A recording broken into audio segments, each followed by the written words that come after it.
So I hope that you've all survived this past week and that full moon that we had on Thursday and Friday. And then, of course, yesterday, Mercury started its retrograde motion, which we always think Mercury retrograde is going, the planet is moving backwards, but actually it's just the planet seems to be standing still, which can be incredibly frustrating. And for myself, I've had a week where I think I should have just stayed in bed. I had, I can't even remember when it all started, but I think it was on Wednesday, I suddenly needed to get 2 new tires for my car. And then I had to, and then on Thursday, my car wouldn't actually even start. So I had to get a new battery for my car. So it just seemed I was having car problems the entire week leading up to Mercury retrograde. So thanks, Mercury. There was a lot of swearing happening. But eventually on Friday, I just kind of gave into it all and just thought, oh, well, it is what it is. And we have to just work with what we're being presented with and what is being shown to us at this time. So it is particularly intense. I know that for myself and many others that I've spoken to this week, the level of exhaustion and the feelings of just being completely depleted seem to be prevalent. I can see there are a few hands up there. Many of you all feeling the same. And it does, this depletion, it's an interesting feeling, because I mean, I've been energetically and felt energetically depleted many times in my lifetime.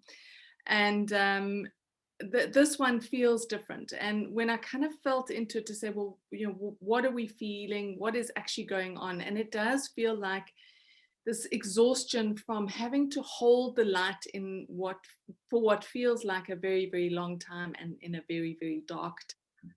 So it does feel like we are exhausted from holding that. And there doesn't seem to be any, I don't want to say any easing up of that process, because it isn't going to be easing up. We're just going to adjust to the intensity, and we're going to build the muscle that we need to hold the kind of frequency and the energy and the light that we need to hold in these times. However, there are certain things that we can do to support ourselves. Obviously, for those of you that can, resting as much as possible is important, but so is movement and gentle exercise. So don't lie. It's not a good idea to spend the entire day lying down, which is what I sometimes feel like doing.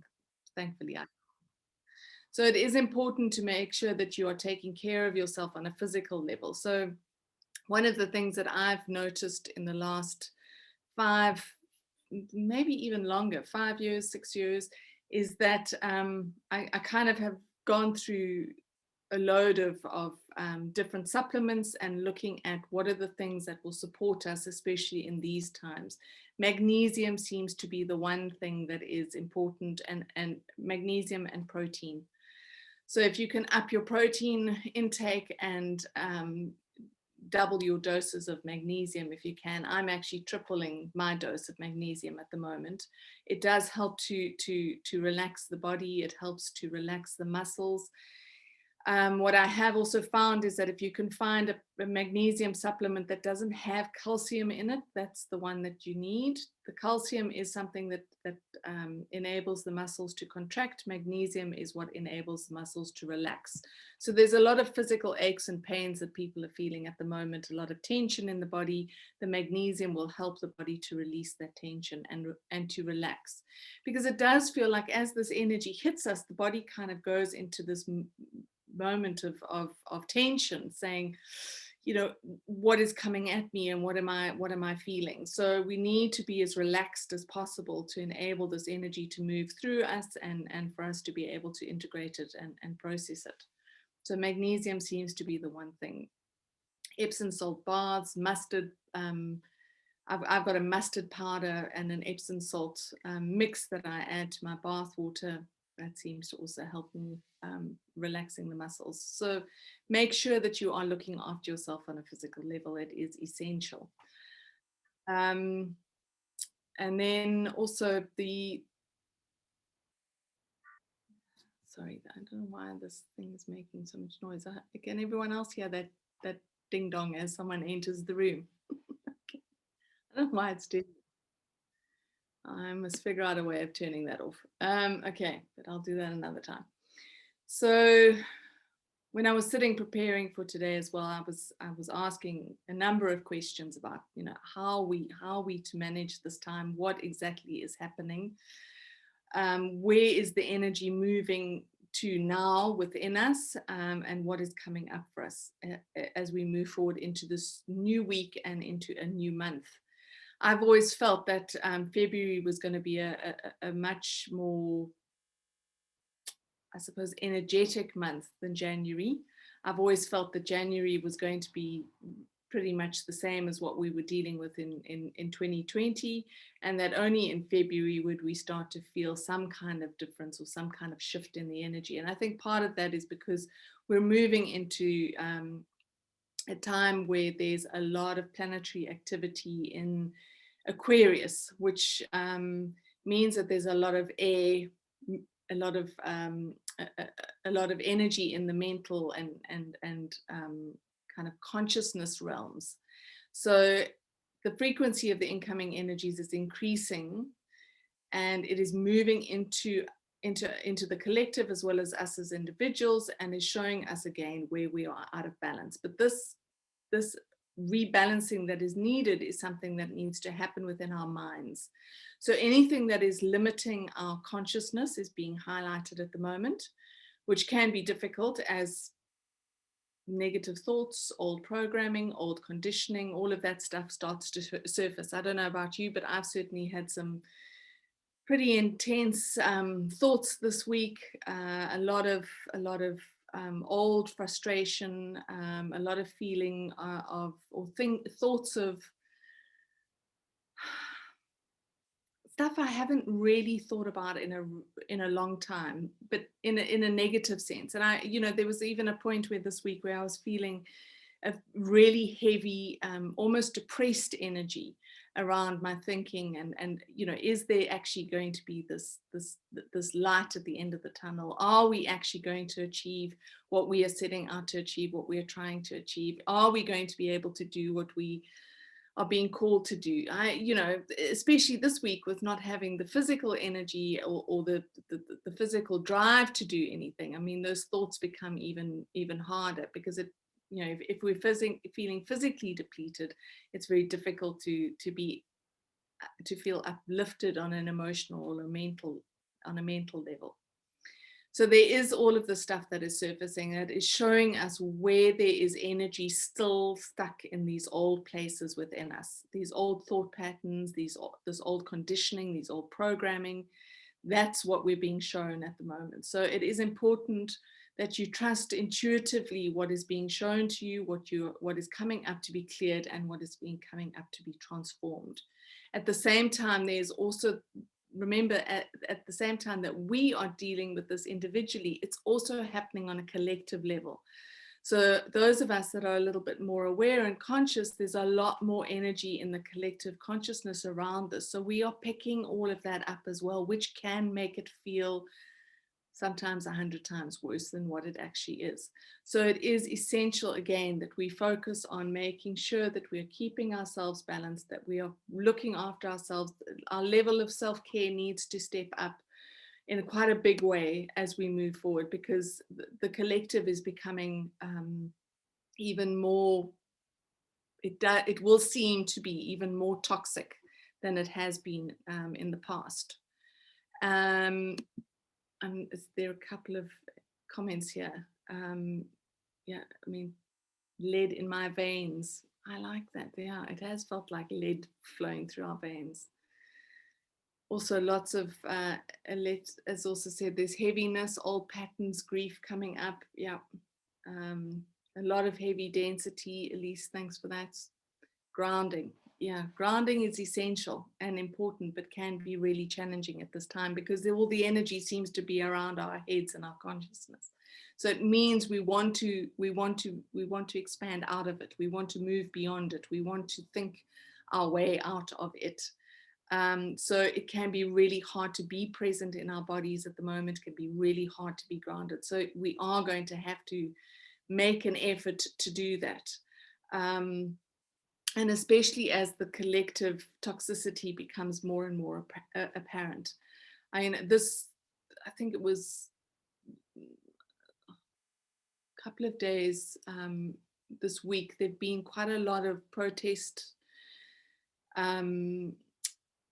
events happening in different places in the world. I know we had one here yesterday with everyone being called to go to the beaches and to take back the beach, because for some unknown reason we're not allowed to go to the beach and it's the middle of summer. So there's a lot of frustration in the collective at the moment, and a lot of pushing back, and people are really getting angry and upset at the moment. So we do have to make sure that we are not sucked up into that we are able to process what we need to process for ourselves, and also to recognize what is ours and what does belong to the collective. It is important to have that. Someone's just asked me, who's that? Elise has just said, is this energy for the year? I don't know about the year, but this is certainly the week that we're moving into. And I have a sense that this is much of what February is going to feel like, especially as we've just moved into Mercury retrograde. So Mercury is in retrograde from the 30th of January until the 20th of February. We're probably only going to be coming out of the Mercury shadow at the end of February. So it's going to be an intense month. And Mercury retrograde, I've learned to, although I was tested this week, so perhaps I'm still learning how to work with Mercury retrograde in a positive sense, rather than seeing it always as a negative. In a negative. In the past, I would always look at it as something that I was going to be frustrated and irritated for 2 to 3 weeks while I was dealing with things that went wrong. Because it always seemed that things that were going wrong were dishwashers breaking, washing machines breaking, appliances not working properly, computers crashing, all of that kind of technology stuff was always the theme that happened for me. But what I've started to do in the last few years is to look at Mercury retrograde as a period where I am able to sit back and to look at where I am, what I'm doing, and how I want to move forward with certain things in my life. So I also look at the collective energy of what is coming up for me. So in this Mercury retrograde, I'm certainly going to be focusing on what is going on in my thinking.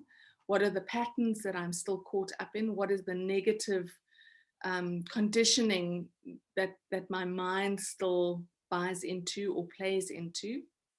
And how do I transform that? How do I become unstuck and clear that, or transform and transmute that for myself? So it is important that we start to observe for ourselves in this time with Mercury going into retrograde. What is it that is surfacing, and start to work with it. I did get the sense that with my car not starting on Thursday, okay, I did need to go and get the battery replaced, but I also got a very clear message of like, stay at home, don't go out. There is this need to withdraw and to isolate, which can be challenging for some people, especially since we've for most of the almost a year now, we've all been in lockdown of some kind. So it can be incredibly difficult now to feel like, we need to withdraw and isolate. But part of that withdrawal and that isolation is a withdrawal from the collective, in the sense that we don't get sucked into the drama, into the chaos, into the fear that seems to be permeating, and the anger and the frustration, because there's a lot of this negative energy that is surfacing, and we do need to be careful around what we are getting involved in. A lot of people are feeling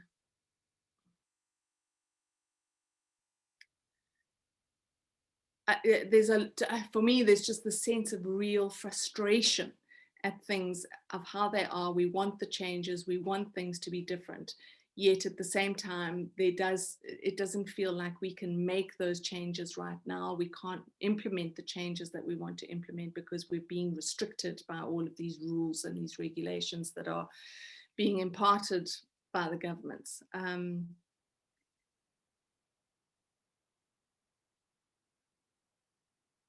I'm just having a look at my notes here.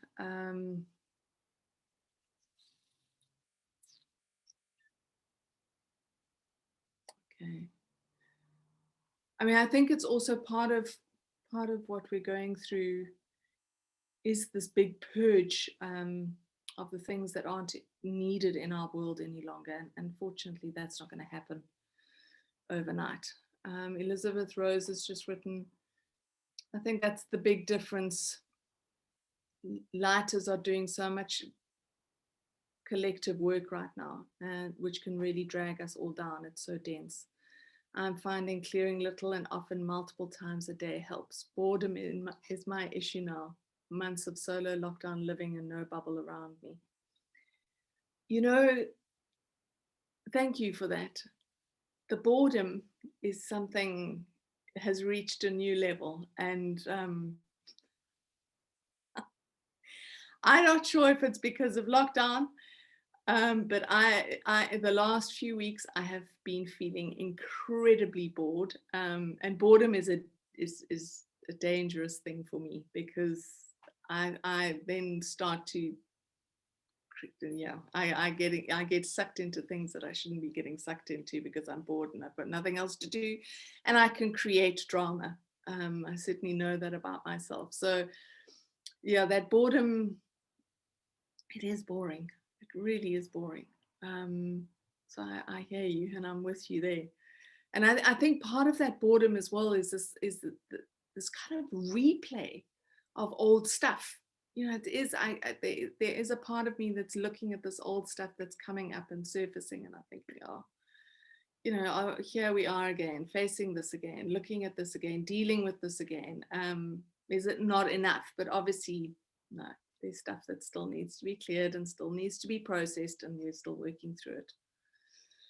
And Jennifer has written here, I get the sense that people are frustrated because they seek certainty.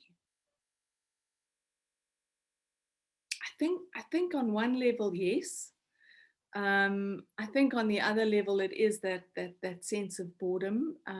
Certainly for me, it is that sense of boredom. I want things to change because I've had enough of how things are now.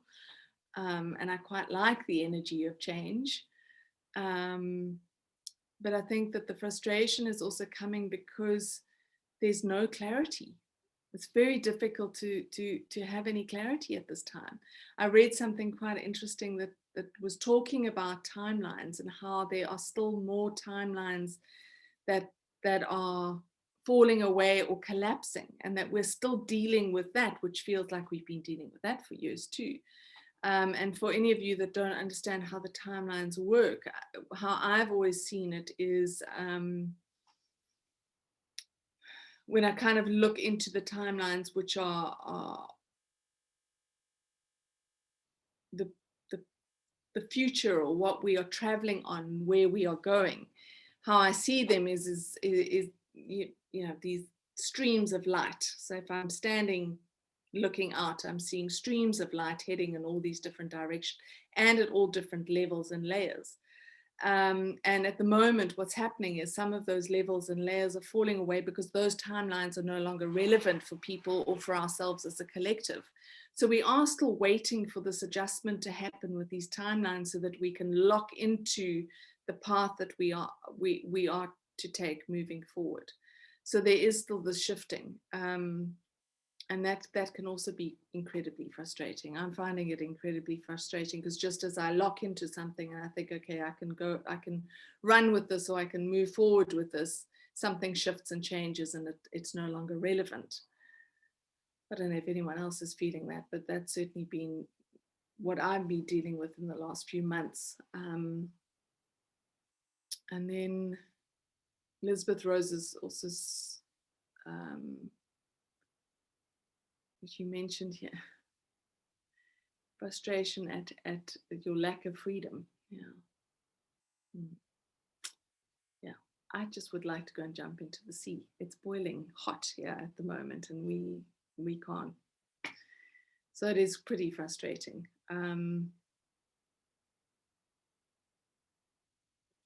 Lynn has just said maybe we should be nourishing ourselves in another way, getting our energy deep from the well in our heart and feeding ourselves differently in all ways. I agree. And I think part of this time is for us to do that, is to find new ways of nurturing ourselves, of looking after ourselves, of feeding and caring for ourselves.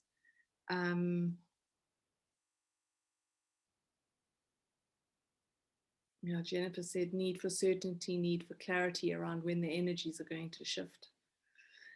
Yeah. Or where it's almost not even that they're going to shift, but when they're going to start to lighten and lift and start to feel more yeah, they just feels like this heaviness at the moment, and that's what I'm struggling with, this continual heaviness. Mia's just said yesterday it was the first time that I felt that I have no more energy left to continue with all of this. Felt like I should quit my business and just seek a job. Yeah. I think there are a lot of people, I've certainly spoken to people this week who are feeling that they've just had enough with the struggle. And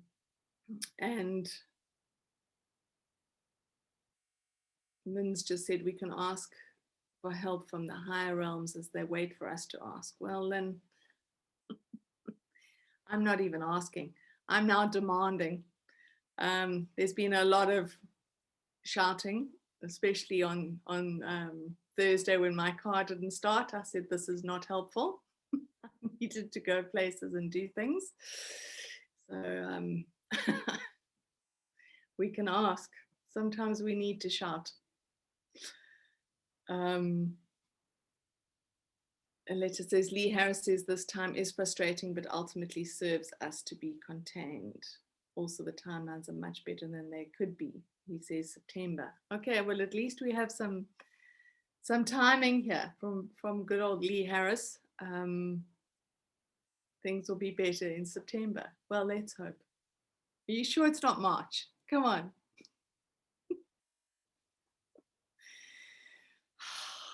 Well, I suppose we've survived a year of all of this nonsense. We can survive a few more months. Kate, it's a great relief to me to hear you say that all the things that are coming up that you thought you'd processed are coming up again through the collective. That just makes me feel a whole lot better that I thought I'd processed stuff and what's it doing back here. And maybe it's the collective hitting us with that. Thanks for that. No, I mean, I think it is difficult because we are being faced with things that we thought that we had cleared and released and worked through, and it always feels like there are these layers of the onion that just get peeled away until we eventually at some point reach the core. And just as we think that we've cleared one layer and we've reached the core, we realize that it's just another layer that we've got to move through. And I think that if we, certainly my sense around all of this, what we're going through at the moment is that we need our minds and we need our imagination to be able to envision this new earth, this new reality, this new world that we are birthing. And if our mind or our consciousness is still stuck in old programming or old patterns or old ways of thinking, it's limited, it's constricted. We need to move beyond those constricted programs and free ourselves from the limitations that our mind has bought into, so that we can access new levels of creativity, new levels of our imagination, so that we can start envisioning what it is that we want to bring into the world and what it is that we want to create. And so what is being shown to us individually and collectively are the areas in our lives where, or in our minds, where we are still stuck. where there is still an imbalance, where there is a lack of trust, a lack of faith, a lack of belief. And maybe also a lack of hope.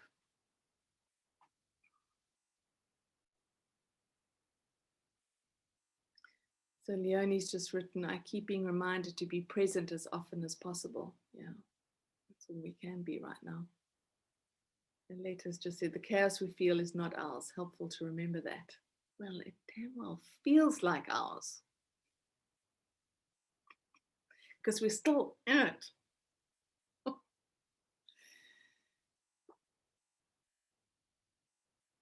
I mean, the one thing I always like to envision for myself is that my home is my sanctuary, and that the chaos of the world is not allowed into the space. So I do make sure to keep my own home a place of peace and tranquility and calmness. So there's a huge amount of smudging that's been going on in the last few weeks, because that is the one way I know to be able to keep the energy clear, to be able to keep that space, the space for me, clear, which also helps to create that bubble of peace and tranquility. So make sure that you're keeping your space clear. Astrologically, Elizabeth Rose has written, astrologically, January, February might feel as two of the heaviest months. I didn't want to read that. After that, there will be spikes of blasting energies that will propel us and that will take our minds off the current heaviness. Oh, good. That's good to know.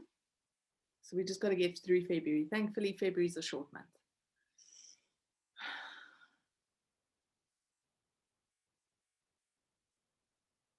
Oh, well, we can do it. We've been through worse.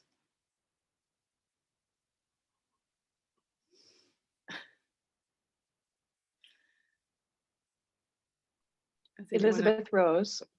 Yes. Elizabeth Rose, when you say blasting, what sort of blasting do you mean? If it's going to be so powerful and it takes our minds off of this, I'm just wondering. Do we look forward to that? She's not going to answer that one. She's putting up her hands and saying, "Don't know." I kind of, when I read that, I was like, those short, sharp blasts of light that'll probably move us quite quickly forward. Yeah, I think given that a lot of them will be Aquarian, I think that you can say there will be, yes, but there will be such a clearing afterwards in whatever direction it's hitting you. Yeah. And it starts, we got a big one. We had a big one, a couple of big ones, 6th and the 20th of Jan, and the 17th will be the next big one.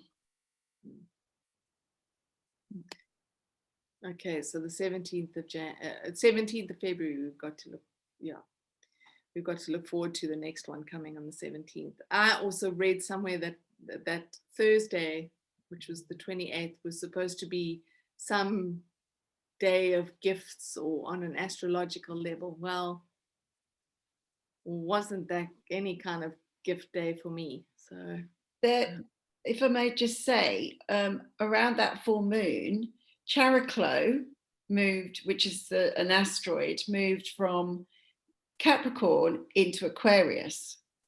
So Chariklo is mythologically the wife of Chiron.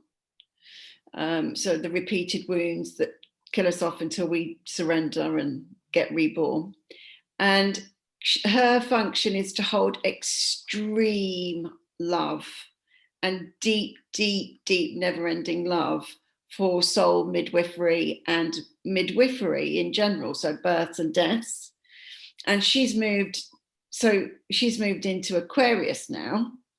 And so on a collective level, the soul midwifery that the light workers are doing for the collective, she can help us now, and we might be able to find, rise with that, to find a bit more peace and not compassion, but a bit more patience with it.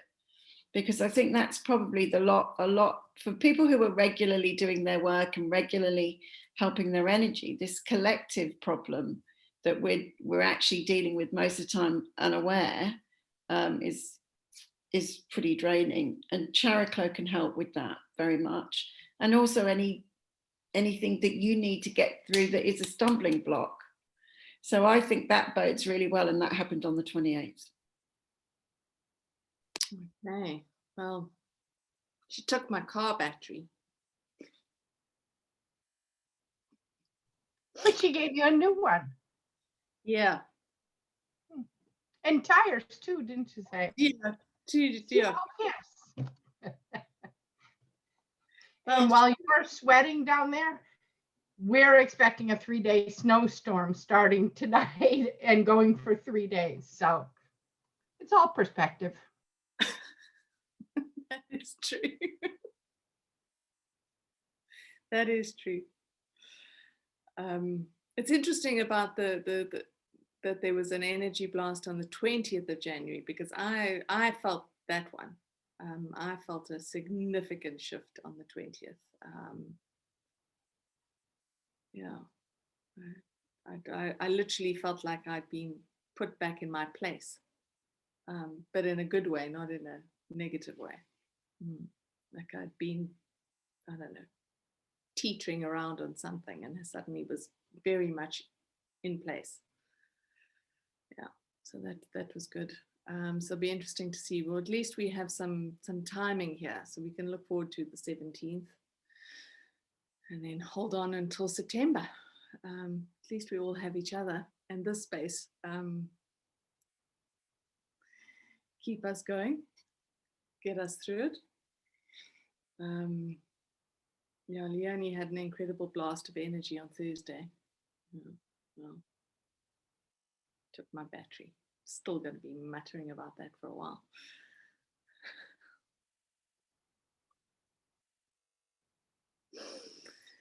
Anyone else have any questions or anything they'd like to share? September does seem like a long way away right now, doesn't it? Yeah, it does. It does.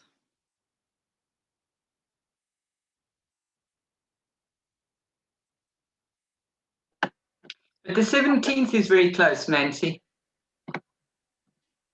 Yeah, it's only 3. The 17th. So I have a question.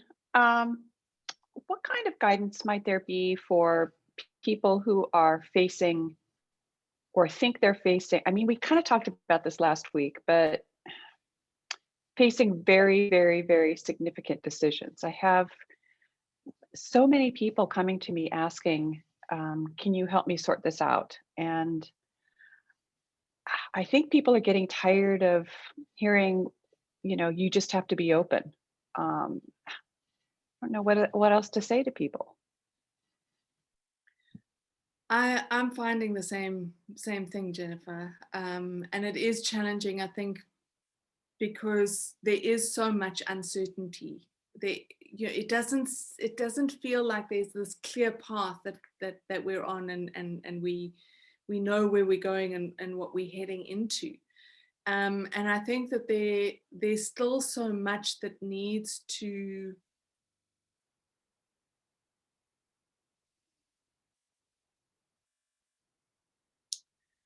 I mean, there are two aspects to this. On the one side, there's so much that still needs to be cleared within us, so that our vision is clear, so that when we step forward, we actually are able to see what we're stepping into. So there's that one aspect of it. Then there's the other aspect of it, that things still need to be put in place. And those things are not things on an external level, those are things on an internal level. And what I'm finding was for myself, as well as for a lot of people that I'm speaking with, we have had some concept or idea of what our lives will look like moving forward. You know, whether you, I mean, I remember as a teenager and in my early 20s, knowing exactly how my life was going to play out. I just knew. I knew exactly what would happen. I knew that I was going to get married. I knew that I was going to have my children. And I knew that all of the things that I was going to be achieving before the age of 30. But I could not see anything beyond 30. It was like looking into a black abyss. And it feels like I'm back at that stage of not knowing and not being able to see what are the next steps that I'm taking. What is my life going to look like moving forward? And I think as the structures and the systems that have held the world together continue to collapse, those structures within us are still collapsing. They're not, we are intertwined and interconnected with the world as well. So these structures and these systems that are collapsing around us are also still collapsing within us, and our attachment to those systems and those structures is having to be released.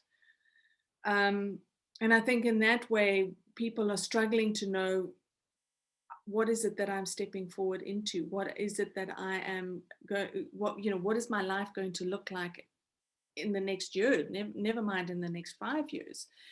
And I think that this is where it is essential that we step into that place of sovereignty, in recognizing that actually the decisions that we need to make, we've just got to make them. Take away this idea that they are these enormous choices, and remember that everything can change, that nothing is actually cast in stone, especially right now, that we can decide tomorrow that we are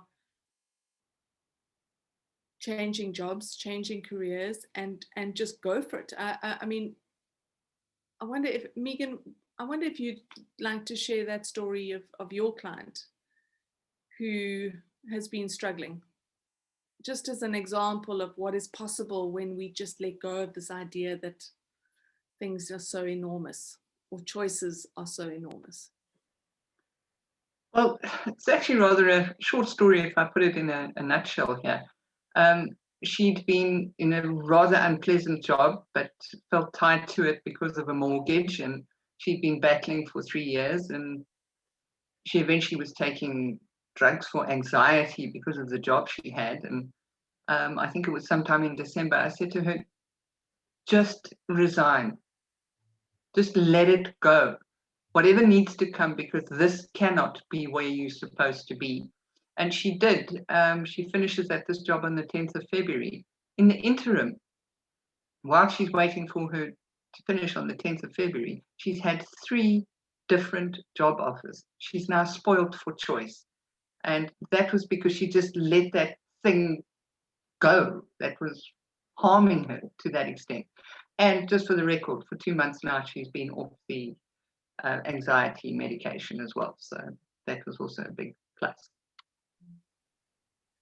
So, for me, that's such an example of where we're at. If we keep thinking, and this is where that programming and that conditioning comes in. I mean, my family still, some of them still say to me, when are you going to get a real job? I've been doing this for nearly 20 years, and my family are still asking me when I'm going to get a real job. And it is that conditioning of, like, things have to be in a certain way, we have to follow a particular path, when actually what we're supposed to be doing is throwing out all of that old programming and all of that old conditioning and just going for it, and just saying, well, this is the choice that I'm being faced with, just make the choice. Whatever comes from making that choice will be exactly what it needs to be. You know what's so interesting about that is, I don't know what those of you who have children are experiencing, but honestly, the kids, I mean, mine are in their 20s, but they know how to do that. And, they just do it. And it's lovely. It's a great example to follow, really. You know, so you know, those of us older like me, you know, I've talked to other folks who are, you know, struggling with these big decisions, and they say, and you know, I tell them, we just, you know, do this, or you know, just make a choice. And you know, I find myself sometimes struggling with that too. And so when they say, well, how do you do it? I say, I don't know. You know, so that's the difficult. I'm in it with you too, sister, is kind of what I say. But the kids, I mean, the kids really have got it, I think. I don't know if that rings true to us. Well, I think if we can remember, I certainly remember myself in my early 20s, and I thought I could conquer the world. There was no fear, you know, there's no concept of consequences. So we don't understand when we're young that there are consequences to the choices that we make. So I think as we get older, we become more reflective of, you know, what possibly could go wrong versus what could possibly go right. And that's why I think Megan's story is so relevant, because when that woman finally let go of this need to have another job that she needed to step into before she could leave or resign from the one that she has, you know, nothing was happening. It was almost like a stalemate. But once she resigned and just said, oh, you know, I'm letting this go and letting what needs to happen, those job offers come in. So the opportunities present themselves. And I think that's where things are, and I don't think it's that things are different. I think that things have always been that way, is that if we step forward and meet the universe halfway, the universe steps forward and meets us halfway. But it's this idea of co-creation rather than this thinking of that there is someone out there who has all the answers and is going to point us in the right direction, so that we, number one, don't have to be accountable for our choices. We don't have to be responsible for when things go wrong. And I'll go wrong in inverted commas there. And I think that that's what people are looking for, is that they don't want to make a decision and then find that they are more challenged, or that there are difficulties more difficulties that they have to face. So it's easier to ask for someone else to tell them what to do. I'm just half asleep here, but coming in. I just have to say, last week's session was so useful. And Anita, thank you for having that dilemma, because I could see myself in you, so much of what I've been doing. And then Nancy, you said the simplest thing, which has changed my life really at the moment, which was, there are no such things as good or bad decisions, just can you live with the consequences? And I'm going on about it, but I've been trying to sell my house for 5 months. And on principle, I've sort of stuck to what I know it's worth and what I think I should get, etc. And then I just suddenly, after you said that, Nancy, yesterday, 2 days later, just said, right, I'm going to just reduce the price. What the hell, see what happens. And within 3 days, I've had an offer. And from somebody who actually saw the house in August, 5 months ago, who wasn't in a position to buy. And she's come back to see it. And she's now offering more than I thought I was going to get for it, because she's in a position to buy now. So it's really weird that just from making a decision, rather than sitting there thinking, can I do this? Should I afford it? Blah, blah. The relief of knowing that it's just getting me out of this treacle of Groundhog Day, where I've just been going on and not making any changes, has been brilliant. So I just have to say thank you, Anita, for the issue, and thank you, Nancy, for the advice, because hopefully this week means that my life will just shift, and I can get on with it a little bit, rather than that constant thing of being so. And it was just a matter of being brave enough to say, I'm going to make the decision, and I can live with the consequences. It could be bad, it could be good, and I just did it. And as a result, it's fabulous. So thank you all for last week. There you go. Yeah, Hey, I was thinking about what you were saying about knowing where you were until you were 30 and all of that. For me, at least, it feels like the energies have changed over the last couple of years, because I always knew where I was going and knew where most everybody around me was going to. And I think for me, the energies are, I can't see beyond today most days. And I think that's the way it's supposed to be, because we're creating what's going on as opposed to living out kind of some kind of destiny issue.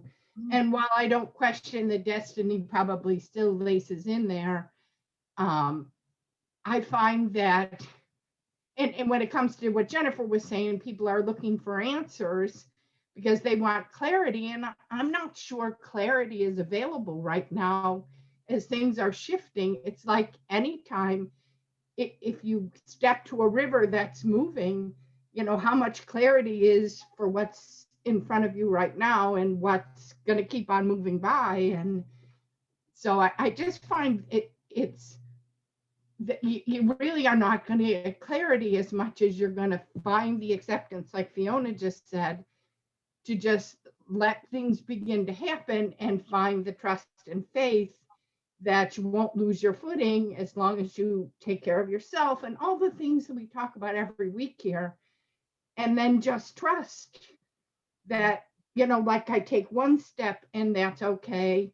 And I don't need to know what's 4 steps down the road or 10 steps down the road, because I'm probably not gonna, even if I think I know, let's face it, everything that's happened in the last year, you know, I went from sitting in an office in a job I'd been in for 8 years overnight to being home almost a year ago, you know, and I mean, I'm working, but life changed like that for everybody on this call in a different way, I'm sure, but I don't know if that helps. Like I said, you can look for clarity, you can hope for clarity.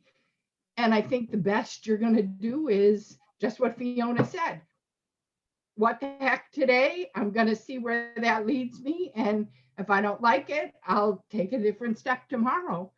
And that's kind of how I'm doing it, and making peace with the fact that I don't see my isolation, as it were, letting up anytime in the near future. And I don't mind it nearly as much as a lot of people do. And I don't really ever get bored. I don't know why. I'm kind of a self-entertaining unit. But so anyway, those are my thoughts about the craziness that's going on. And if you can step back from not being pulled into the chaos, like you said early on and today, it does help, because when I was being pulled into the chaos of what's going on here in the United States around the elections and sitting glued to the TV every night, and you know, it was really making me so sad and whatever. Now I just go, yeah, really crazy. Next, you know. So anyway, hope that helps. Thanks, Nancy. That is helpful, and I think you've explained it beautifully, and I like that. Just make the step today, because that is, you're right. This is all that we have is today, and I often think of you know, if someone had said to us last 2 years ago that in 2020 the world was going to come to a standstill and there was going to be a pandemic, I mean, we would never have believed them. We never would have believed them. So I think that often the clarity that we search for doesn't come to us because it can be so overwhelming to think of what the possibility could be. And we're often pushed out of our comfort zones. In fact, we're pushed out of our comfort zones all the time in order to grow and to evolve and to develop ourselves on all levels, really. And if we get the clarity around, well, you know, in 6 months' time, this is what you're going to be doing, this is where you're going to be, it might be too frightening. So then we contract and we withdraw and we don't step into what we need to step into because it's terrifying. We don't know how we're going to get from here to where that person says that we may potentially be. So we just have to make the choice that we need to make today and kind of let go of the fear of the consequences, because it is the fear of the consequences. I'm curious, is there anyone here today who would like to have known 6 months ahead of time what was going to happen in the world a year ago? I wouldn't have. I mean, it would have created such a cast of fear in my life. And, you know, taking it one day at a time, I don't think I would have wanted to know last March that this February I'm still sitting at the kitchen table working and, you know, whatever. I'm just curious, is anyone else, would you have liked to know there was a pandemic and, you know, millions of people were going to get sick and die? And I think most people are saying no. Elizabeth Rose has said yes. She would have liked to. Yeah, but you would have handled it in a different way too. Just because I know you. I'm not sure if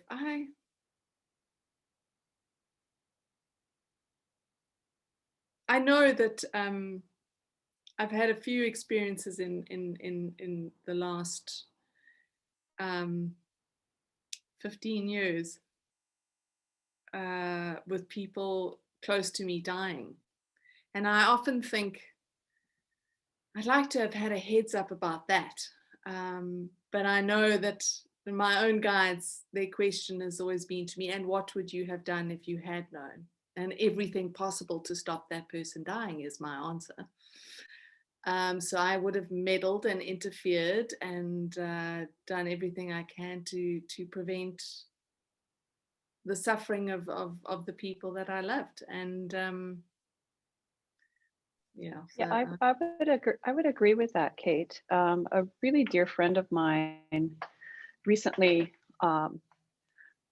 lost her husband, to whom she'd been married for 55 years. When they were in their 20s, he had a massive brain aneurysm and nearly died. I mean, really nearly died. And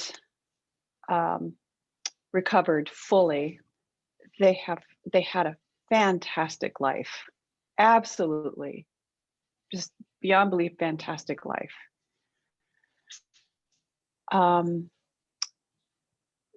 When he died of a brain aneurysm.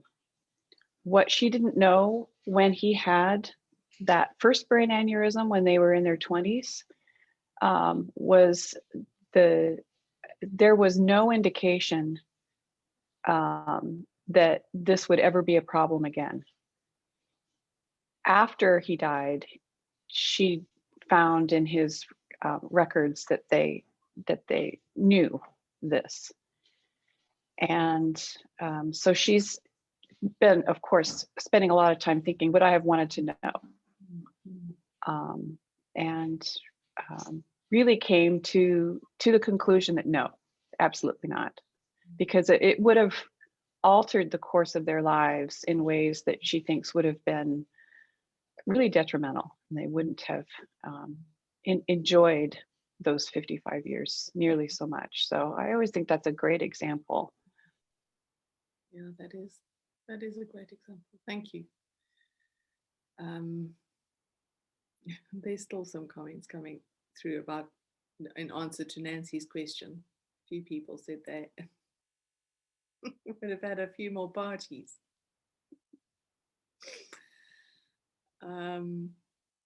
Aleta says she had a premonition about it. Well, in the way that I knew I wouldn't work in 2020. Oh, that's true. You did.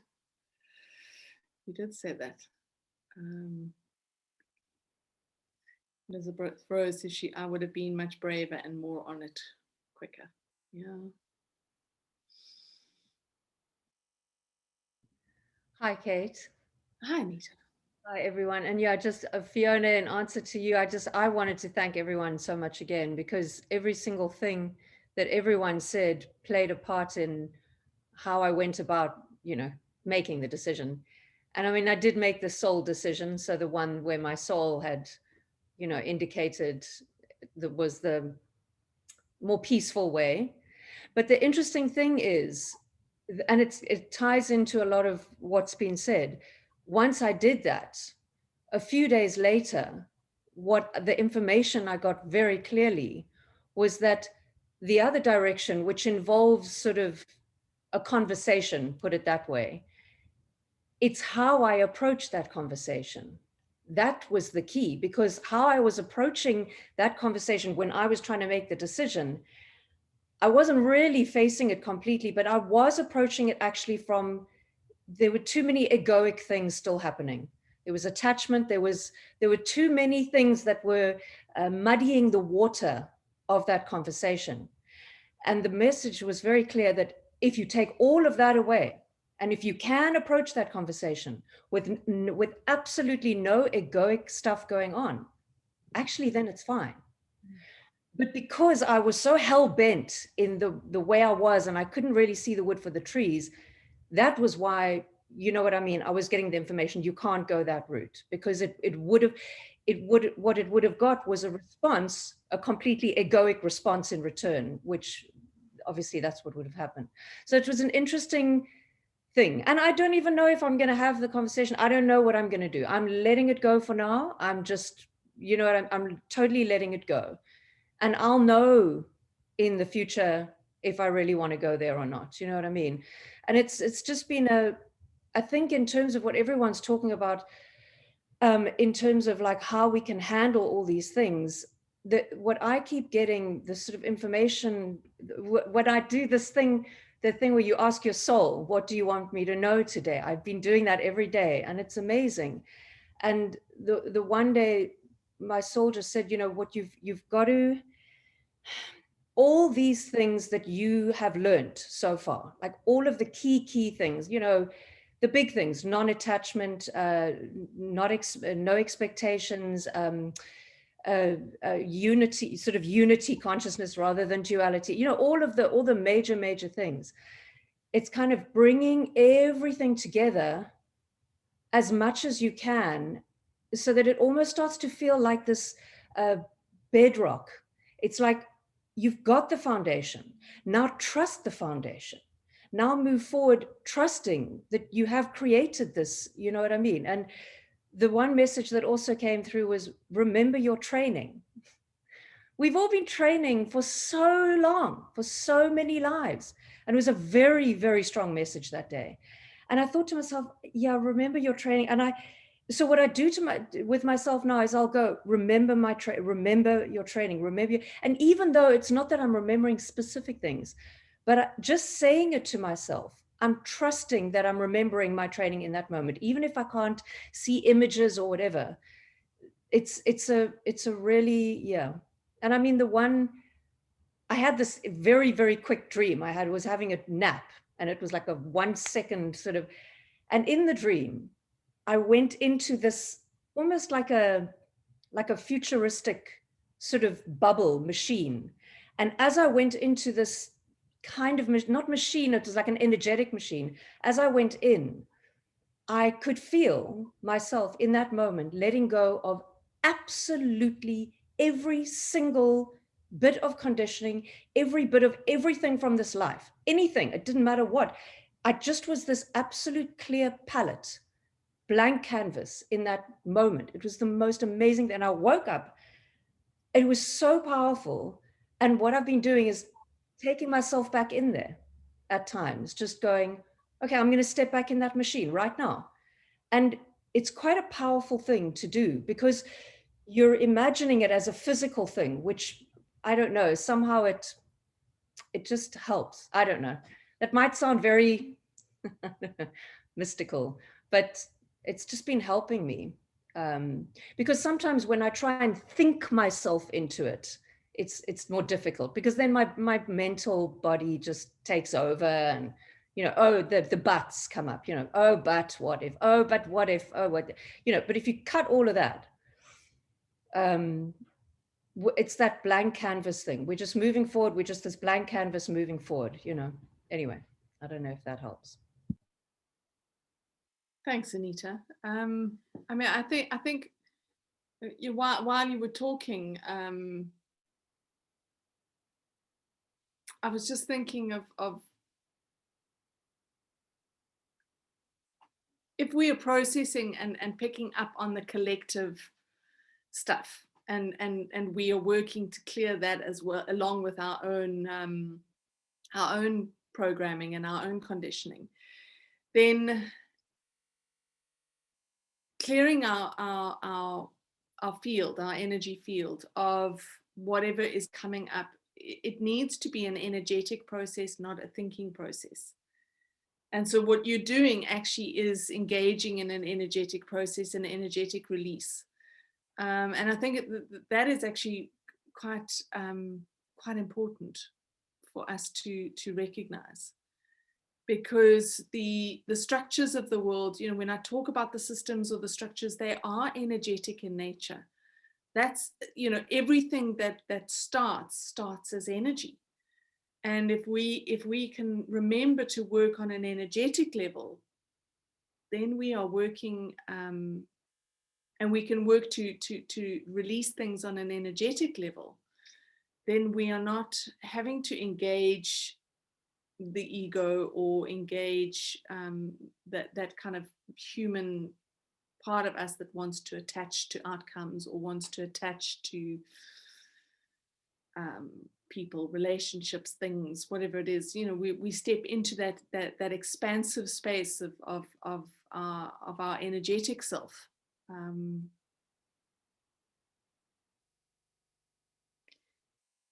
So thanks for that. Aleta's just said, has anyone watched the net? Sorry, Anita, what were you going to say? No, nothing. I'm saying, yes, that makes absolute sense what you're saying. Yeah. Aleta just said, has anyone watched the Netflix series Surviving Death? What you are saying reminds me of what the people who had a near-death experience say. No, but it's on my favorites to watch. You know. Lorraine's just mentioned everything is a consciousness, whether low or higher. We are trying to stay in higher levels as we grow. Exactly. Exactly. Well, maybe we can move into that energetic space now and help ourselves shift whatever needs to be shifted at the moment. So if you're ready, Elizabeth Rose, perhaps we can ask for our focus to be switched to building new energetic matrices while we are simultaneously clearing the old dense ones. I think we are. I think we are doing it. I think the problem is that we start to feel the old ones because they're familiar to us. We don't feel the new ones because they're unfamiliar to us.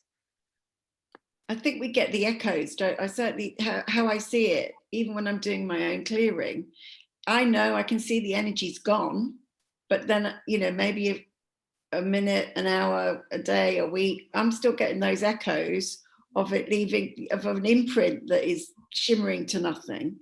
Yeah. And yes, I agree. I really think you're right. We are doing the two simultaneously, but we're probably watching the echoes more than we're watching.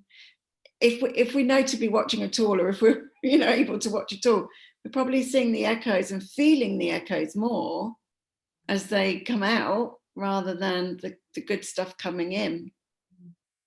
Yeah. I think that would make, I'm going to do that. I'm going to make a point of doing that this week and see how different that, what that creates. Because it's quantum, isn't it? Whenever you observe something, you increase it, you change it, you magnify it. So maybe even if we just start asking to be shown the new structures that are coming up as the old ones crumble, you know, they crumble, some comes up. If we see that, then maybe we'll get through this quicker. How about that? Yeah, I'm willing to give that a go and see how my week goes. I'm going to do that this week. I feel like I do see those new structures in me, and I feel them in me. Something has changed completely. I mean, completely. And obviously there's moments where, you know, the old stuff is coming in and then it's not as clear, but there is an absolute marked, it's a beautiful, beautiful change, but I'm not seeing it in the world necessarily yet. That's, you know what I mean? But it's always, you know, I think we're going to be like this for a while still before it's a really steady thing. Yeah, I think the changes in the world, you know, the external happens, like you were saying, Elizabeth Rose, is, you know, if we focus on the new, we're going to see the new. And again, if we are focusing on the old structures that are falling apart, we're not really going to see the new structures in the external world as well. And I think for what I'm starting to see are people emerging with insights, answers. I mean, if you think about Zach Bush, just as an example, no one had heard of Zach Bush until 2020. I certainly hadn't. I mean, I'd never heard of him. Now, I mean, he's all over the place. He's being interviewed everywhere. He's giving webinars and talks and sharing as much information. And I mean, this is someone who has been on this journey, I mean, from what I remember, for 20 years. And only now is what he's sharing so relevant and so important. And I look at someone like him and I think, well, this is someone who holds those new structures. This is someone who carries that new matrix. So we need to focus on his work and the message that he's sharing. And you know, I mean, he's just one example that comes to mind. But it's those kind of things that I think we need to recognize, that the new doesn't exist as something tangible. It's still in the people. We just got to find the people.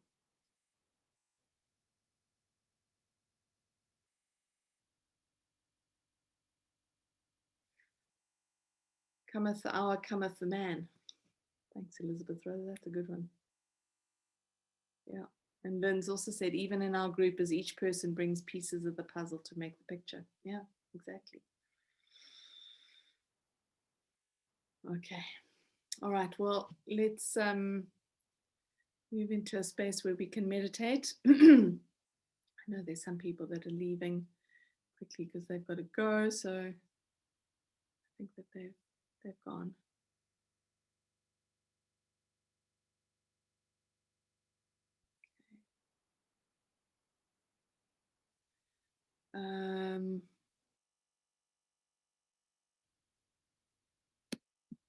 Okay. So if you can just settle into a comfortable space.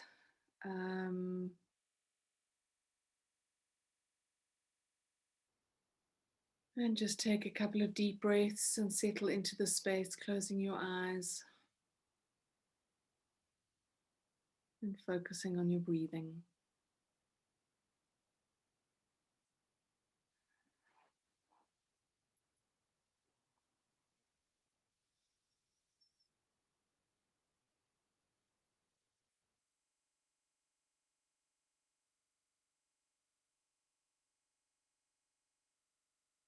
And just allow yourself to let go.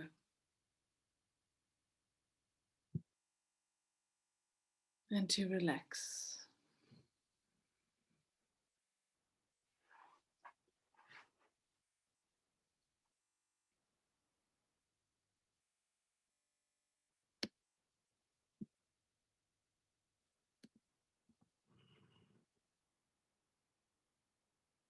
And allow yourself to settle into your body.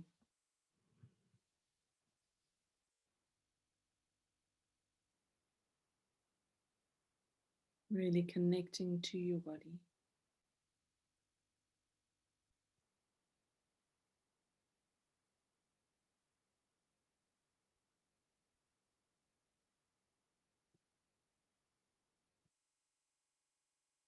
Allow yourself to feel the heaviness of the physical.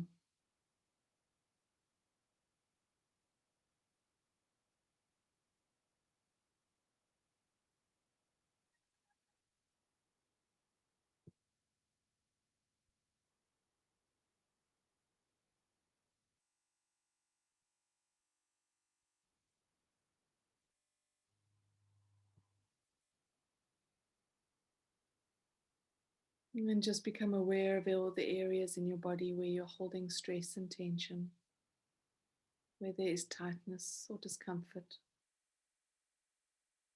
And just allow those spaces and those areas in your body to let go and to relax.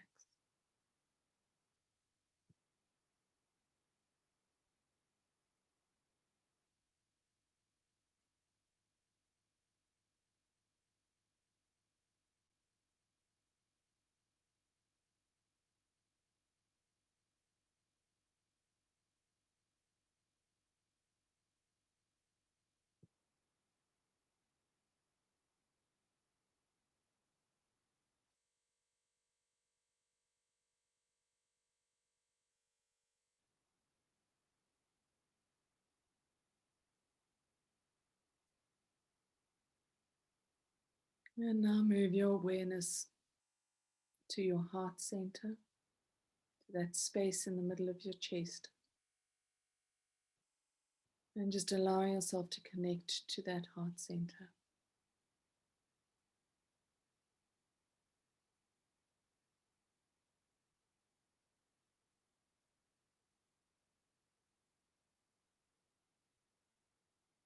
And as you connect to your heart center, feel the energy of that area beginning to expand. Feel the energy building.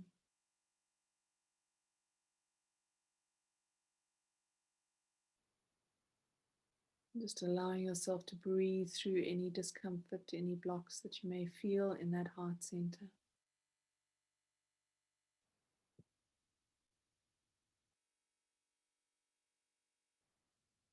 And allow the energy of your heart to completely surround you now. Feel it moving outwards and into the energy field that surrounds you.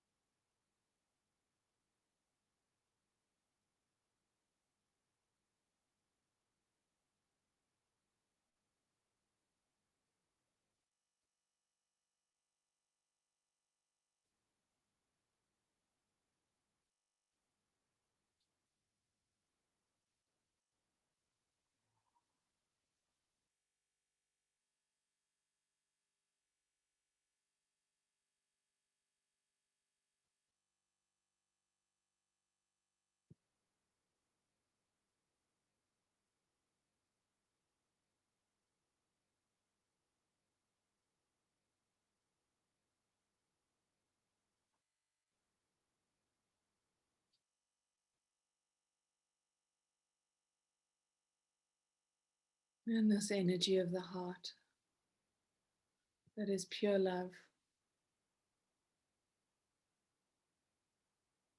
Allow it to now permeate every aspect of your body and being, raising the vibration of your energy field.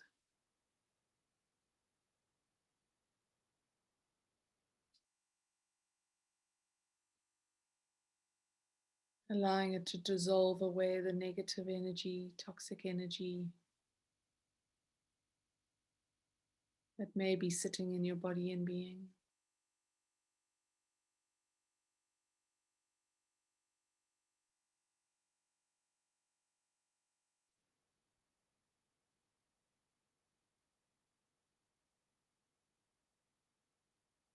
Feel this energy of love moving like a wave through your body.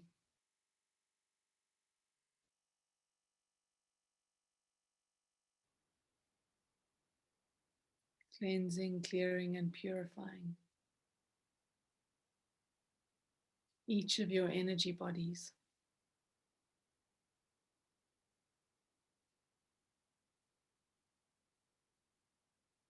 The physical, the emotional, mental,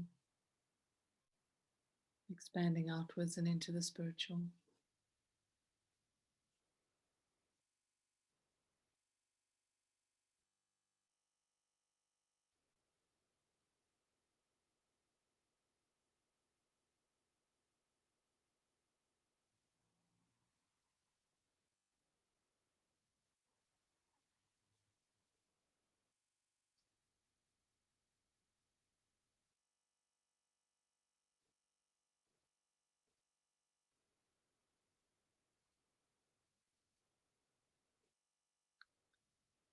And allow this light to wash away the fear, the anxiety, the worry, the concerns.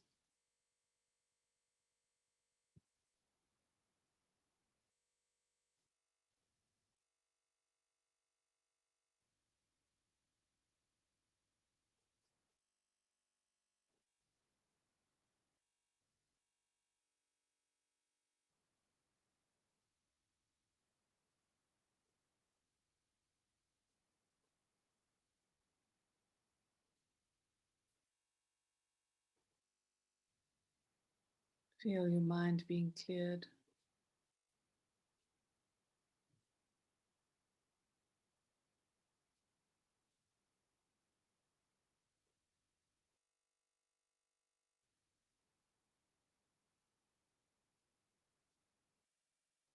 And with this clearing, there is space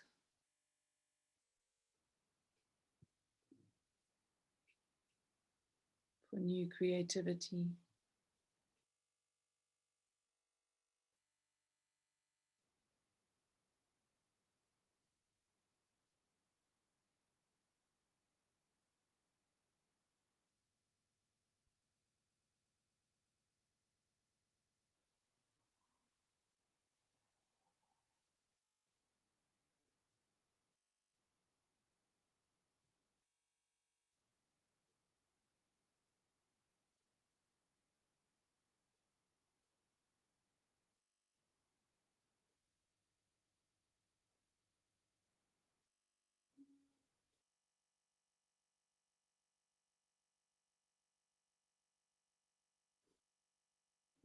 And allow your intuition to give you a message now. Allow your soul to share with you something that you need to know now.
And then when you're ready, just allowing your energy to settle.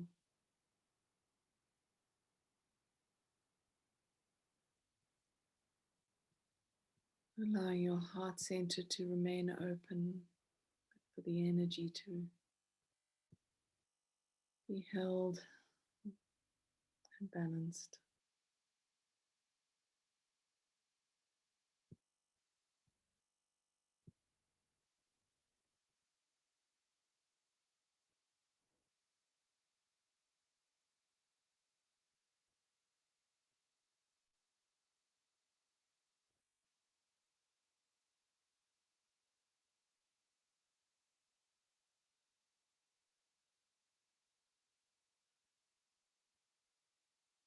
And just taking a few deep breaths and bringing yourself back into this space and into this moment.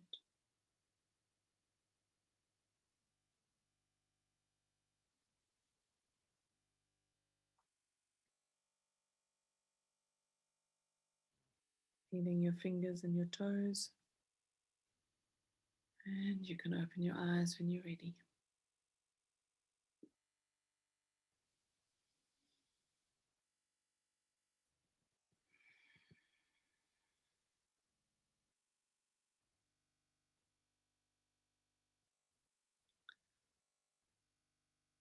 Well, I hope you've all enjoyed that meditation.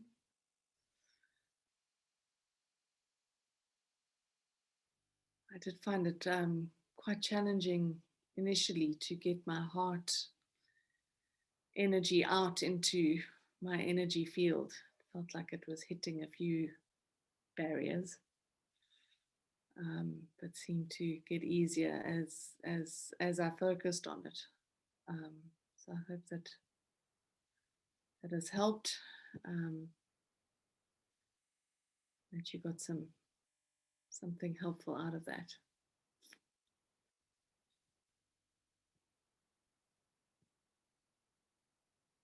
I think we must remember that actually the heart center is the one space where we connect with that energy and expand that energy outwards, we raise our own vibration and therefore raise the vibration of the space around us too. It's a really easy, simple way to do it. And I'm really feeling like I need to do that every day.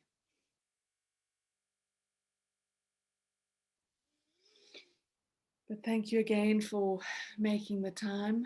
And I hope you all have a good week. And try not to get sucked into any of the collective dramas that are going on.